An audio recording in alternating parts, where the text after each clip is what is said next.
Sir, Kailash Chandra magazine, transcription number 448 at the rate 100 word per minute. Common magazine. Be ready? Start.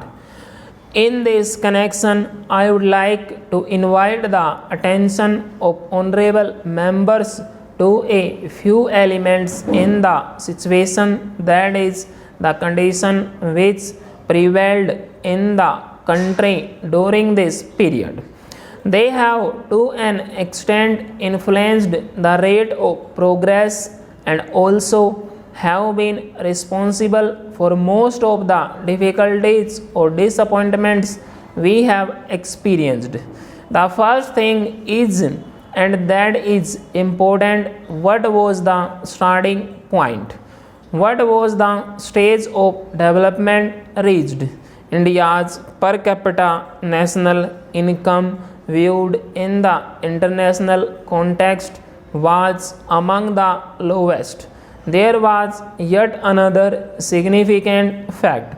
The national income was not only at a very low level, but also there was no evidence that this country was catching up with the increase in population, that is the trend in regard to per capita national income was downwards. It did not deterioration, and therefore our planning effort had to face this downward pull which had to be overcome. It took a number of years, the period of first plan and a part of the second plan, to achieve that. That is a very big result we have achieved, because then a certain dynamism is introduced in the economy which pushed it forward. It will be recognized that among our handicaps, and there were many handicaps, was our lack of experience initially in tackling big tasks. We had to step up the rate of investment to the maximum extent possible. The administrative machinery was not geared to take up development work on a large scale. We had not enough trained personnel. There were shortages experienced in several fields. The difficulties were accentuated by the fact that the step up in the rate of investment was very rapid. Now we can say with some confidence that we have made big strides in preparing ourselves for a still bigger advance in the 11th 5-year plan. It is plain that India is an underdeveloped country, and what we need is more investments and therefore more savings. A large majority of the people are not in a position to make any savings. That is a fact which has to be faced scarcely. There is yet another factor which has a very important bearing on the pace of our progress. It is our democratic structure. I am convinced that democratic forces will become an ally of development. Next para. Sir, I was referring to the situation through which we have passed. It is a fact that our people, who are a free people, are slowly awakening to the new developments in the country.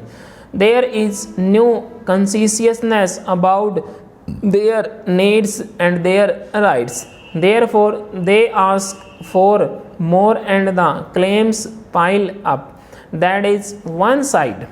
On the other side, we have not got the methods to extract more and more out of their low current incomes for the purpose of investment. Therefore, that handicap does remain, but as I have indicated, I am sure that this handicap will diminish progressively, and in due course it will much become a greater positive force than it is today. When all sections of the population participate and every individual becomes a willing partner in this process of development, certainly the results are going to be extraordinarily good. That is another factor. Sir, now in regard to our planning effort, we are asked as to why certain targets have not been realized and what has happened to the price level.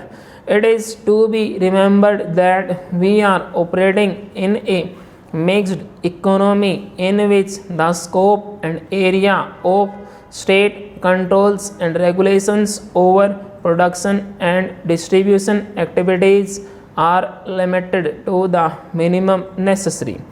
I believe we have been able to reconcile these factors to a considerable extent, but we are still confronted with the problems which arise therefrom. Another factor concerns the federal structure of our state. We are supposed to formulate and execute the plan at various levels, including the center, states, and local bodies.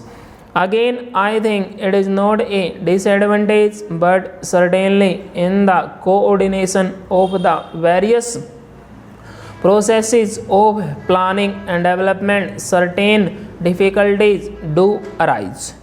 One fact which I would like to bring to the notice of the honorable members, which has a very important bearing on the course of progress, is that we have set before ourselves several objectives, and these are committing objectives. At least for the first time, our main objective is that the tempo of development should increase to ensure better standards of living to the people.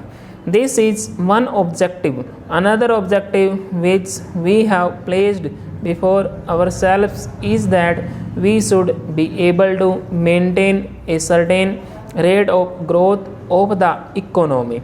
To achieve this, we should rely on ourselves as far as possible and not be dependent on others. That is one phase of economic independence. We have got that objective before us.